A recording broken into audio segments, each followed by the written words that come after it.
গামছা ধরে আছি আমার নিজের হাত দিয়ে, বুঝতেও পারছি না কি হবে আমাদের সাথে।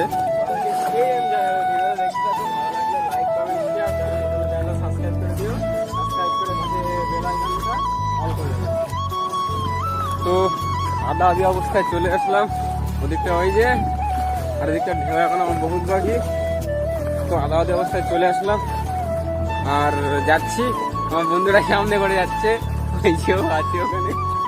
কি হচ্ছে আমার অবস্থা দেখে দুজন যাচ্ছি। এ ভাই গামছাটা ধর।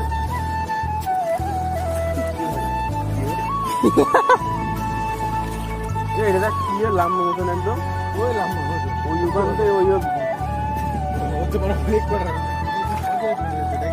ওখানে ওই না এরকম। তো আমরা এখানটায় ব্যাগটা রাখবো, রেখে ঢেউ হচ্ছে কি একদম